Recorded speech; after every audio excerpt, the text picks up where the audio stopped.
내 안에 가장 귀한 건 예수를 아니라 그 은보다 더 귀한 건 예수를 아니라. 542장 찬송가 542장 구주 예수 의지함이 심히 기쁜 일일세. 우리 함께 믿음으로 찬송하겠습니다.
참으로 고마우신 아버지 하나님, 유난히 무더웠던 지난 며칠간의 삶 속에서도 하나님께서 저희들을 붙들어 주셔서 건강하게 하루하루 살아가게 해주시고, 이 저녁에도 저희들의 발걸음을 귀한 최전으로 인도해 주셔서 하나님 귀한 말씀을 들을 수 있도록 은혜 더하여 주심에 감사드립니다. 이 귀한 시간 저희들의 마음을 열어주시고 저희들의 생각을 붙들어 주셔서 그 어떤 것도 그 무엇도 하나님의 귀한 말씀을 듣는 기쁨을 빼앗지 않도록 성삼위 하나님께서 친히 붙들어 주시고, 오늘도 하나님의 말씀을 통해서 하나님의 깊은 뜻을 깨닫고 은혜를 누리는 복된 시간 되어줄 수 있도록 하나님께서 복을 더하여 주옵소서. 오늘도 부족한 죄종을 하나님 말씀을 전한 자로 세워주셨사오니 부족한 죄종의 인간적인 모습은 감춰주시고 오직 하나님의 말씀만을 전할 수 있도록 성삼위 하나님께서 친히 최종의 입술을 주관하여 주옵소서. 모든 것 하나님께 온전히 의탁하오며 감사드리며 예수님의 이름으로 간절히 기도드립니다. 아멘. 할렐루야. 반갑습니다. 우리 반갑게 인사 나누겠습니다. 반갑습니다. 네, 참으로 반갑습니다. 유난히 무더운 며칠이었던 것 같습니다. 오늘도 좀 많이 더우실 것 같은데 무엇보다도 건강관리 잘 하셔서 언제나 우리 성도들 간에 좋은 소식들, 기쁜 소식들, 그리고 감사한 소식들이 오고 갈 수 있는 우리 귀한 장동 가족들이 되기를 주님의 이름으로 간절히 축복합니다. 아멘. 오늘 말씀에 보면 바울은 우리가 잘 알고 있는 것처럼 선교 사역의 현장에서 참으로 수많은 어려움을 겪었습니다. 그는 특별히 아시아에서 거의 죽을 뻔했던 일들을 생각하며 고난 중에 도우시는 하나님의 은혜를 강조하고 있습니다. 사도 바울은 하나님이 자비와 위로의 아버지이심을 깨달았습니다. 그리고 그 경험을 통해서 저와 여러분을, 오늘 하나님의 귀한 말씀을 듣는 저와 여러분을 소망의 자리로 이끌어가고 있습니다. 여기 우리가 너무나 잘 아는 말씀이죠. 시편 23편 1절 말씀입니다. 여호와는 나의 목자시니 내게 부족함이 없으리로다. 아멘. 정말 이 말씀대로 우리 하나님께서 저와 여러분의 목자가 되신다면 우리는 당연히 부족함이 없지 않겠습니까? 모든 것이 충분하지 않겠습니까? 그런데도 시편 23편 4절 앞부분을 보면 내가 사망의 음침한 골짜기를 다닐지라도 라고 말하고 있습니다. 하나님께서 우리의 목자가 되심에도 불구하고 때로는 우리를 사망의 음침한 골짜기로 이끌어 가신다는 사실을 우리는 알 수 있습니다. 즉 하나님께서 우리의 목자가 되셔도 때로는 죽음까지 생각할 정도로 환경을 통과하게 하시고 생명의 위협을 느낄 정도의 상황을 지나가게 하신다라는 것이죠. 그런데도 우리가 그곳을 갈 수 있는 이유가 무엇입니까? 이어지는 말씀에서 우리는 그 실마리를 찾을 수 있습니다. 즉 주님께서 우리와 함께 하시기 때문입니다. 주의 지팡이와 막대기가 우리를 지켜주실 것이기 때문입니다. 아멘입니다. 다시 말하면 우리가 예수를 잘 믿고 예수님이 우리의 목자가 되셔도 환난에서 결코 자유할 수 없다라는 것을 오늘 말씀은 우리들에게 분명하게 보여주고 있습니다. 우리가 환난을 피해갈 수는 없지만 그 환난 가운데서도 하나님께서는 반드시 저와 여러분과 함께하고 계시다라는 것이죠. 그리고 우리가 죽음의 골짜기를 통과할 때 남몰래 눈물을 흘릴 상황일 때 하나님께서는 그 눈물을 닦아주시고 우리를 위로해 주십니다. 이미 그 하나님의 위로하심을 삶 속에서 경험하신 우리 귀한 믿음의 장동 가족분들도 계신 줄 믿습니다. 물론 저도 그 하나님의 위로하심을 이미 경험했기에 부족하지만 이 자리에 서 있는 것 아니겠습니까? 그리고 오늘 말씀을 통해서도 우리는 잘 알 수 있습니다. 오늘 본문에서 반복해서 등장하는 표현이 바로 위로라는 단어입니다. 이 말은 오늘 말씀에서 무려 10번에 걸쳐서 나오고 있습니다. 오늘 우리가 읽은 말씀을 통해서 사도 바울은 하나님이 위로의 하나님이시며 모든 환난 가운데서 우리를 위로해 주시는 분이심을 강조하고 있습니다. 사실 저도 목회를 하다 보면 때로 마음이 아프고 무너질 때가 있습니다. 제 개인적인 일이라면 그래도 괜찮습니다.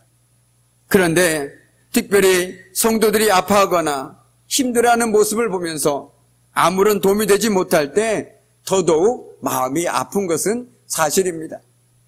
조금 전에 제가 차량 운행을 하다가 참으로 오랜만에 우리 박성자 집사님을 만나 뵈었습니다.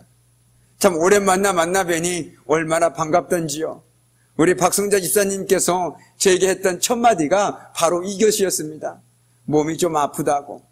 그래서 제가 늘 기도하고 있습니다 라고 말했지만 정말 제가 해줄 수 있는 것이 기도밖에 할 수 없어서 너무나 미안하고 또 한편으로는 마음이 너무나도 아팠습니다.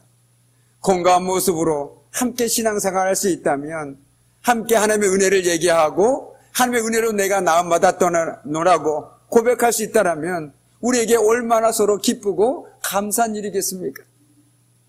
이처럼 성도들이 아파하거나 힘들어하는 모습을 보면서 제 스스로가 아무런 도움이 되지 못할 때 개인적으로 더더욱 마음이 아픈 것은 사실입니다. 그 흔한 위로조차도 못할 때는 더더욱 가슴이 저립니다.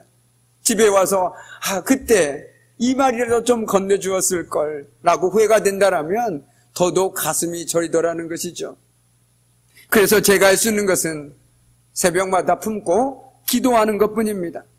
기도 외에는 하나님께 매달린 것 외에는 저에게는 그리고 우리에게는 다른 해결 방법이 없기 때문에 그렇습니다. 자녀가 아프면 어떤 마음이 드십니까? 아마 부모라면 차라리 내가 아팠으면 좋겠다라는 생각이 드는 것은 너무나도 당연하겠죠. 그러나 아파주고 싶어도 대신 아프고 싶어도 아파줄 수가 없습니다. 아무것도 해줄 수도 없고 그저 바람만 봐야 할 때 여러분의 마음은 어땠습니까? 소위 썩어 문드러진다라고 얘기하죠. 정말 그 마음이 바로 우리의 마음이고 우리가 믿음의 가족들 안에서 아무것도 해줄 수 없을 때 서로가 느끼는 마음인 것입니다. 그런데 하나님은 당신의 하나밖에 없는 아들까지도 저와 여러분을 위해서 기꺼이 내어주신 분이십니다. 그런데 우리가 환난을 당하고 어려움을 당할 때 그리고 남몰래 눈물 지을 때 남에게 말하지 못하고 혼자 어두운 곳에서 정말 눈물을 흘리며 기도할 때 과연 하나님께서 나몰라라 하시겠습니까? 저와 여러분을 위해서 친히 아들까지 내어주신 분께서 그냥 네가 알아서 살아라, 네 몫이니 네가 감당해라 라고 우리를 내버려 두시겠습니까? 절대로 침묵하지 않으신다라는 것입니다. 이 사실 하나만으로도 정말 우리가 얼마나 큰 위로가 되고 얼마나 큰 힘이 되는지 모르겠습니다. 우리가 즐겨 부르는 오 신실하신 주라는 찬양이 있죠. 그 가운데 2절 가사를 보면 이렇습니다. 지나온 많은 세월을 돌아보아도 그 어느 것 하나 주의 손길 안 미친 것 전혀 없네. 오 신실하신 주, 내 너를 떠나지도 않으리라. 내 너를 버리지도 않으리라. 약속하셨던 주님, 그 약속을 지키사 이후로도 영원토록 나를 지키시리라 확신하네. 아멘. 그렇습니다. 우리 하나님은 우리를 절대로 실망시키지 않으십니다. 설령 우리는 하나님을 잊어버리고 포기할지라도 우리가 믿는 하나님은 절대로 우리를 버리지도 포기하지도 않으시는 하나님이시라는 것이죠.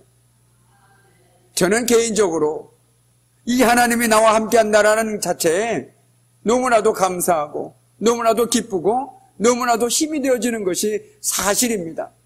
나는 아무 능력도 없지만 그 하나님이 나와 함께하고 계시고 지금도 나를 붙들어주고 계시고 앞으로도 나를 인도하고 계신다는데 내가 어떻게 낙심하고 좌절하고 절망하며 앉아있을 수 있겠습니까? 오히려 그 상황 가운데 주님 그래도 나 주님만을 붙들고 살아가겠습니다. 내 모든 소망을 주님께 걸고 살아가겠습니다라고 고백하지 않겠습니까? 아까 예배 전에 조금 전에 마지막으로 불렀던 찬양 기억하십니까? 내 영혼아 어찌 낙심하며 그 절망하고 있는가라는 그 찬양의 가사가 저에게 은혜로 다가오는 것은 우리가 삶 속에서 믿음으로 살아간다고 얘기하지만 때론 삶의 문제가 너무나도 커서 때론 낙심하고 절망할 때가 너무나도 많이 있더라는 것입니다. 그때마다 오늘 이 말씀을 기억해 주시기 바랍니다. 하나님께서는 우리와 함께하고 계시고 우리가 지나온 세월 하나하나 되돌아보니까 주의 손길이 안 미친 곳이 하나도 없더라는 것입니다. 정말 그렇지 않습니까? 한번 뒤를 돌아보십시오. 내 걸음 발자국마다 주의 손길이 안 미친 곳이 하나도 없습니다. 그런데 우리는 그것을 너무나도 자주 잊고 살다 보니까 우리는 오늘도 그 문제에 휩싸여서 그 하나님을 잊고 사는 경우가 너무나도 많이 있다라는 것이죠. 우리 인생 가운데 하나님의 손길이 미치지 않는 곳이 단 한 군데도 없습니다. 오늘 바울은 그리스도의 일꾼으로서 복음을 전하기 위해서 온갖 고난을 겪었습니다. 그는 감옥에 갇혔고 채찍에 맞았습니다. 또 배고픔과 수면 부족, 경제적 궁핍에 시달렸습니다. 그런데 극심한 환난에도 그는 낙심하지 않았습니다. 오히려 환난 중에 하나님이 자신을 위로해 주셨다라고 말하고 있습니다. 하나님을 그같이 한 상황에 절대로 무관심하지 않으셨습니다. 시편 139편에서 다윗은 하나님이 당신의 백성을 샅샅이 살펴보시고 훤히 알고 계신다라고 말합니다. 하나님은 당신 백성의 사소한 생각까지도 다 헤아리시기에 그 마음도 위로해 줄 수 있다라고 말씀하고 있다라는 것이죠. 나보다 나를 더 잘 아시는 주님께서 나를 위로할 수 있는 것은 너무나도 당연한 것 아니겠습니까? 우리가 주일에 살펴봤던 말씀 기억하실 것입니다. 엘리야를 살펴보았지요. 이세벨의 미움을 받고 죽음의 위협을 받아 도망쳤던 엘리야 선지자, 우리는 기억합니다. 당시 그는 하나님께 차라리 자신을 데려가 달라고, 나 여기서 이제 죽고 싶다라고 기도할 정도로 심한 불안감과 공포에 떨었습니다. 하지만 하나님은 이렇게 기도한 잠든 엘리야를 그냥 내버려 두지 않았습니다. 너 그것밖에 되지 않느냐? 네가 스스로 일어나거라. 네 믿음으로 일어서라라고 말하지 않았습니다. 천사를 보내셔서 그를 어루만지시고 떡과 한 병의 물을 주어서 먹게 하셨습니다. 한마디로 영적으로 그리고 육적으로 지쳐있는 엘리야를 다시금 회복시켜 주셨다라는 것입니다. 한마디로 엘리야를 위로해 주었습니다. 그래서 힘을 내어서 다시 일어설 수 있도록 하나님께서 일으켜 주셨다라는 것이죠.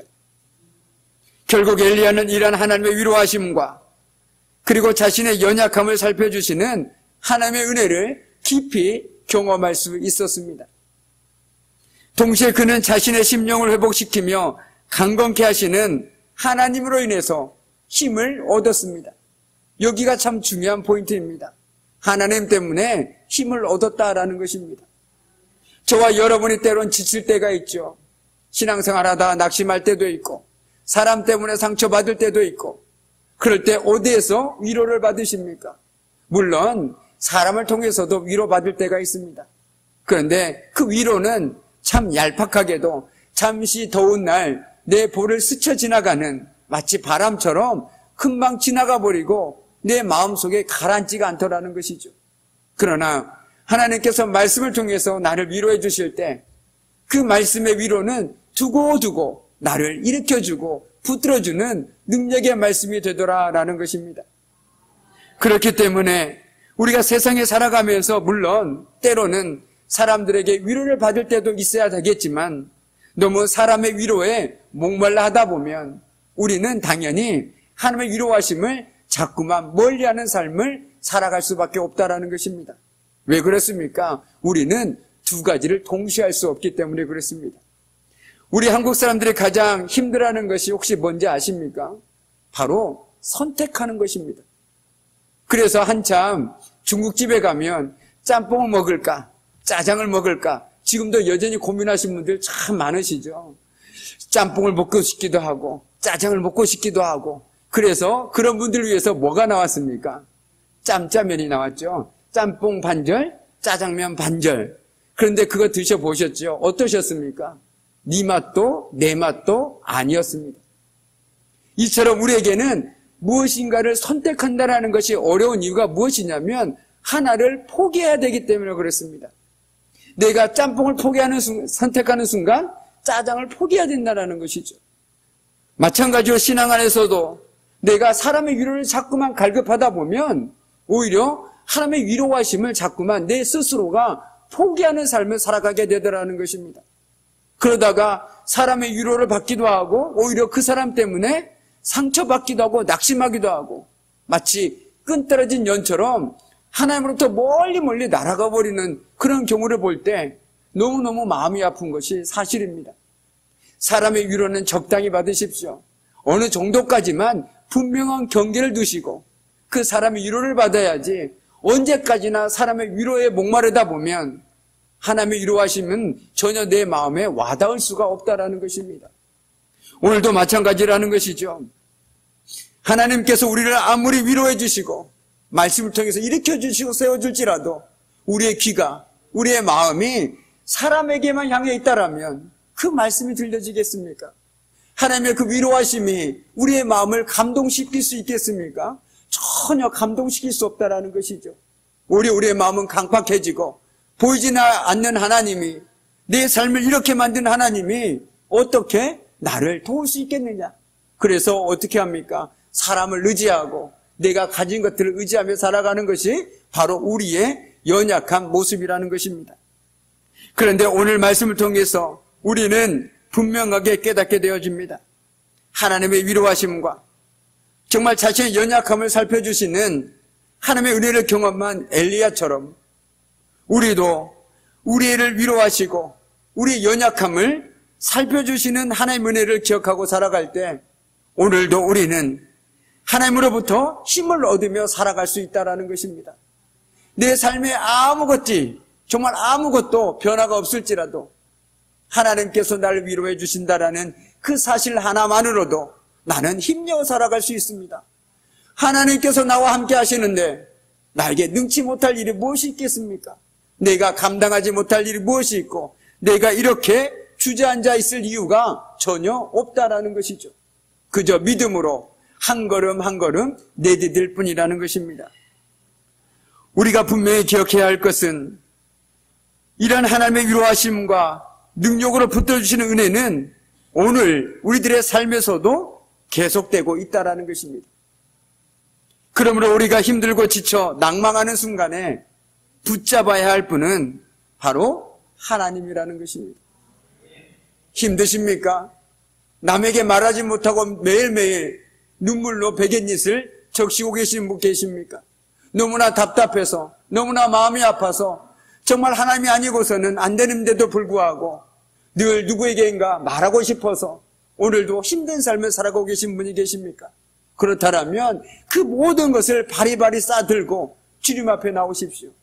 하나님께 마음껏 토설하십시오. 내 있는 마음 그대로, 내가 말하고 싶은 그대로 주님께 모든 것을 내어 맡기시기 바랍니다. 그렇게 할 때 하나님의 위로하심이 그 마음 가운데 채워질 수 있다는 것이죠. 그것이 바로 저는 기도라고 생각합니다. 아무리 내가 좋은 말로 기도할지라도 내 마음이 담겨있지 않는 기도는 하나님을 감동시킬 수가 없습니다. 이미 하나님께서 우리의 삶을 아시고 내 마음을 아시는데 형식적으로 주님 감사합니다 라고 한다고 해서 하나님께서 정말 너는 나에게 감사하는 삶을 살아가고 있구나 라고 생각하시겠습니까? 아니겠죠. 오히려 우리들에게 이렇게 얘기하지 않겠습니까? 네 마음속에 있는 거, 그 응어리진 걸 나한테 얘기해라. 왜 그걸 나한테 얘기하지 못하느냐? 나는 기다리고 있다. 그걸 나에게 얘기해보거라 라고 하나님께서는 우리들에게 오늘도 기다리고 계시다라는 것입니다. 우리가 쏟아 놓을 때 하나님의 위로하심이 우리 삶 가운데 임할 수 있지 않겠습니까? 사람들과의 관계 속에서도 내가 무슨 어려움이 있을 때 내가 말을 해야 누군가 위로해 줄 수 있지 않겠습니까? 아무것도 모르는데 덮어놓고 괜찮아질 거야 라고 얘기하는 것은 진정한 위로가 아니죠. 오히려 그 사람의 상처에 소금만 뿌리는 격이 될 수도 있다는 것입니다. 하물며 사람과의 관계 속에서도 내가 내 모든 상황을 얘기해야 위로받을 수 있듯이 내가 하나님의 위로를 받고 싶거든 내가 먼저 하나님께 내 마음을 열고 내 상황을 있는 그대로 주님께 올려드리라는 것입니다. 그렇게 할 때 하나님의 위로하심이 우리 삶의 자리 가운데 임할리라 믿습니다. 오늘도 하나님께서는 우리들에게 분명히 말씀하고 계십니다. 하나님은 위로의 하나님이십니다. 그냥 우리의 삶을 멀리 바라보면서 언젠간 괜찮아질 거라고 말씀하신 분이 아니라 넘어질 때 때론 일으켜주고 때론 기다려주기도 하고 힘들어할 때 우리를 위로하시면서 무엇보다도 믿음의 길을 뚜벅뚜벅 걸어갈 수 있도록 우리를 붙들어주시는 능력의 하나님이신 줄 믿습니다. 그런즉 우리는 오직 하나님만 바라보고 그분의 위로를 구하는 삶을 살아가야 하겠습니다. 내가 위로를 받아봐야, 하나님께 위로를 받아봐야 정말 하나님의 위로가 진짜구나라는 것을 알게 되는 것이죠. 그런데 내가 하나님의 위로하심을 받아본 적이 없으면 여전히 사람의 위로만 구하고 찾게 된다는 것입니다. 오늘 이 시간 하나님의 귀한 말씀을 듣는 우리 귀한 믿음의 장로님 가족 위에 정말 그 모든 삶의 순간순간마다 하나님의 위로하심이 충만하게 임하기를 주님의 이름으로 간절히 축복합니다. 아멘. 참 우리가 마찬가지로 우리는 또한 알고 있습니다. 내가 하나님의 일을 한다고 해서 하나님이 그 사람에게 모든 어려움과 역경을 제거해 주지는 않습니다. 하나님의 일을 하는 사람은 오히려 세상 사람들과 다르게 살기 때문에 평범하게 사는 사람들보다 더 큰 고난을 당할 수가 있습니다. 바울이 그랬지 않았습니까? 그냥 남들처럼 대강 살았다라면 바울은 그런 고난을 당할 필요가 없었습니다. 그런데 오히려 그는 평범하게 사는 사람들과 다른 삶의 방향으로 살아갔기 때문에 그런 많은 고난을 당했습니다. 그는 특히 아시아에서 살소망이 끊어지기까지 극심한 핍박을 당했습니다. 하지만 그는 복음 전하는 일을 포기하지 않았습니다. 도리어 믿음을 가지고 하나님의 위로하심을 붙들었습니다. 이것이 고난을 당하는 성도가 마땅히 가져야 할 삶의 자세라는 것이죠. 하나님은 위로의 하나님이십니다. 고난 자체를 제거해 주실 때도 있지만 고난을 통해서 더욱 하나님을 의지하게 하는 것이 하나님의 방법이라는 것이죠. 그래서 누군가는 고난은 하나님의 확성기다라고 말까지 합니다. 우리 오늘 말씀 가운데 8절과 9절 말씀을 함께 읽도록 하겠습니다. 8절과 9절 말씀입니다. 형제들아, 우리가 아시아에서 당할 환난을 너희가 모르기를 원하지 아니하노니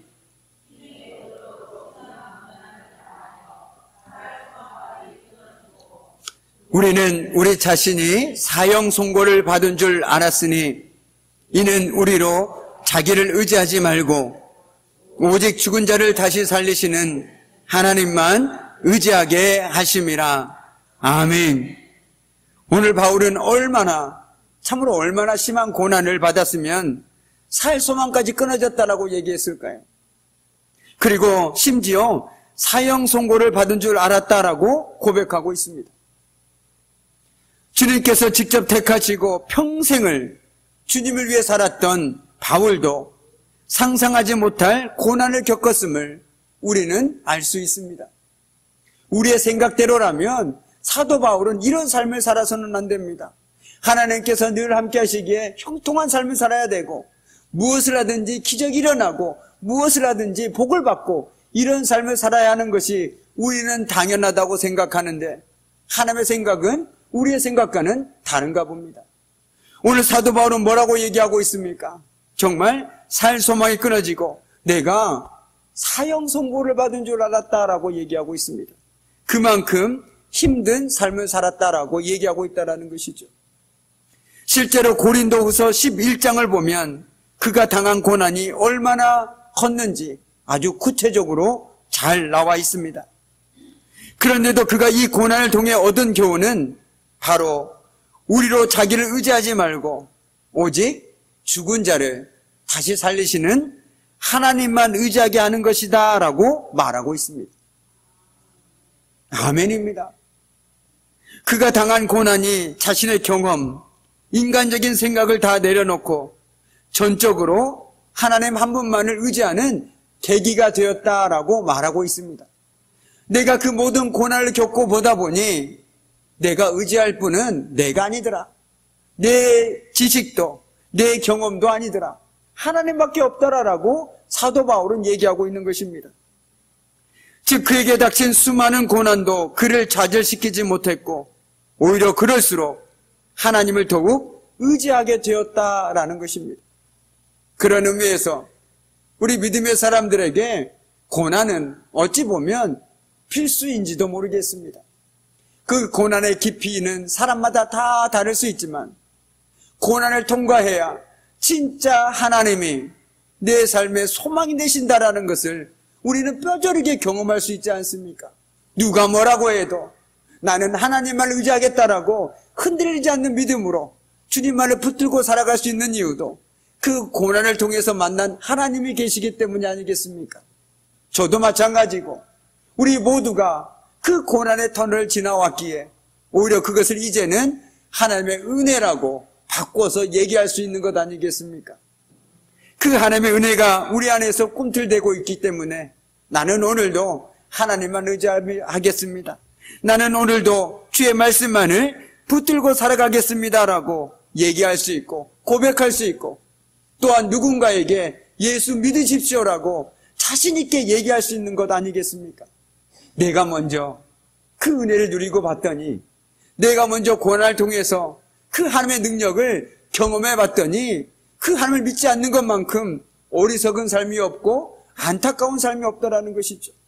그렇기 때문에 예수님을 전하게 되고 정말 신앙생활 하십시오. 주님을 믿으십시오. 라고 우리는 때를 얻든지 못 얻든지 그 사람에게 얘기하고 또한 품고 기도하는 것 아니겠습니까?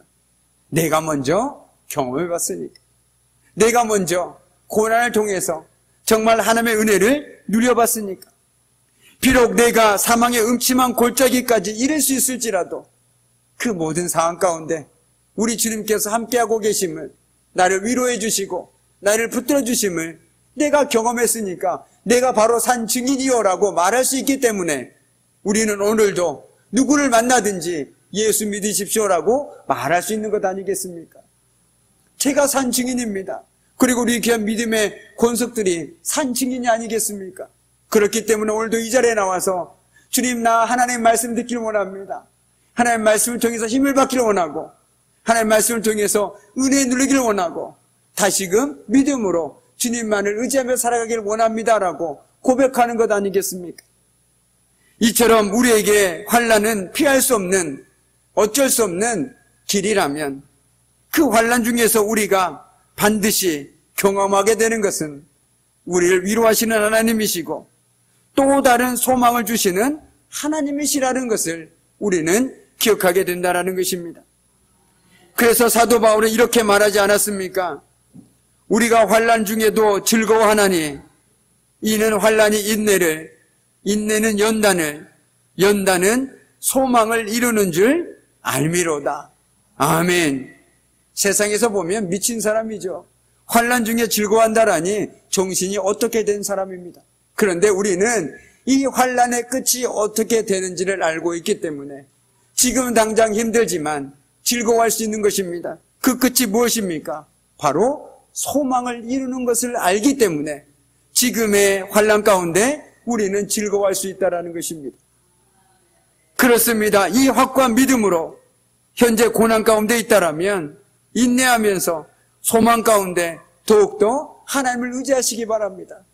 하나님 이 고난을 통해서 나에게 어떤 은혜를 베풀어 주시려십니까?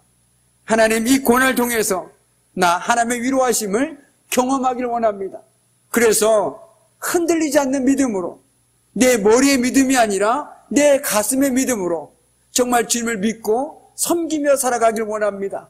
나에게는 그 고백이 있다라면 그것은 세상 금목과도 바꿀 수 없는 너무나도 귀한 고백이요 삶인 줄 믿습니다. 비록 살소망이 없어지는 상황일지라도 참고 믿음으로 하나님을 의지하시기 바랍니다.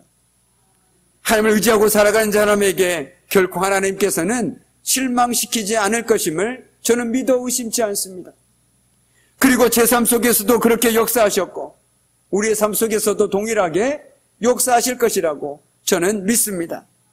그럴 때 우리 하나님께서 위로와 자비의 손길로 찾아오심을 우리는 내가 직접 경험하게 된다라는 것이죠. 아울러 하나님께서 때가 되었을 때 우리의 길을 인도하시고 지금의 고난과는 감히 비교할 수 없는 놀라운 은혜와 위로를 주실 줄 믿습니다. 이제 여담으로 제 삶을 얘기하면서 말씀을 마치도록 하겠습니다.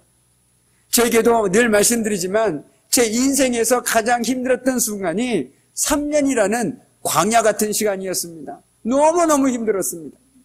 그래서 하나님께 기도할 때마다 첫 마디가 그거였습니다. 하나님 너무너무 힘듭니다. 하나님 아시죠? 그런데 저 이거 압니다. 하나님께서 이 시간 다음에 저에게 분명한 하나님의 뜻을 이루어주실 것을 저는 믿습니다. 그런데 기다리겠습니다.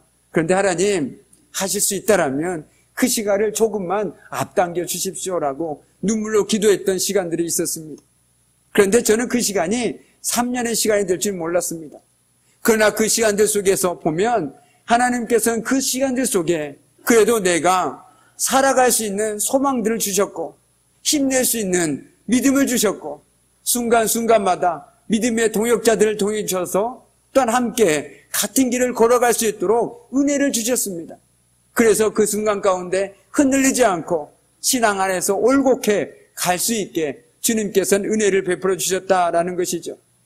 오늘 이 시간에도 우리 귀한 믿음의 권속들에게 하나님께서 정말 때마다 일마다 꼭 필요한 때에 기도의 동역자들을 붙여주시고 사람들을 붙여주셔서 정말 주님만이 나의 위로자가 되어주시고 오직 주님만이 나의 소망 되심을 함께 믿음으로 고백하면서 그 믿음의 길을 걸어갈 수 있는 우리 복된 장동가족 되기를 주님의 이름으로 간절히 축복합니다. 아멘. 기도하겠습니다. 참으로 고마우신 아버지 하나님, 그렇습니다. 우리의 삶 가운데는 때론 우리가 원하지 않지만 고난과 환난을 통해서 눈물로 밤을 지샐 때가 있고 마음이 어려울 때가 있고 절망할 때가 있으며 낙심할 때가 있습니다. 슬퍼할 때가 있습니다. 그러나 오늘 말씀을 통해서 다시 한번 깨닫게 되었습니다.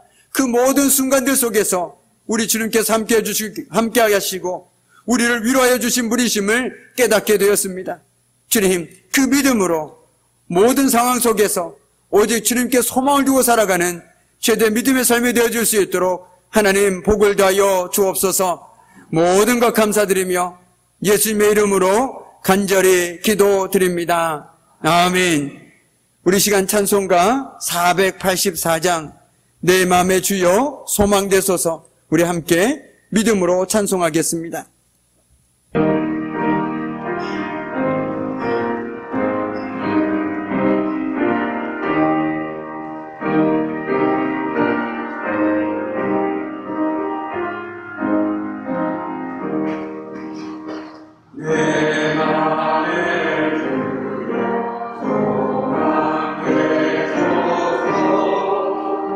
주 없이 모르는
이제는 우리 주 예수 그리스도의 은혜와 아버지 하나님의 그 말할 수 없는 사랑하심과 주님의 사귐과 임재와 다스리심이 어떤 상황 속에서도 우리 주님의 위로하심을 소망하며 살아가길 결단하는 우리 귀한 성도들의 삶과 그들의 가정과 일터와 사업장 위에 이제부터 영원토록 함께 하시기를 간절히 축원하옵나이다.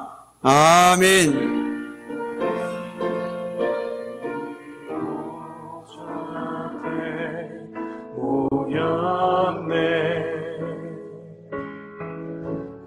함께 주를 찬양하며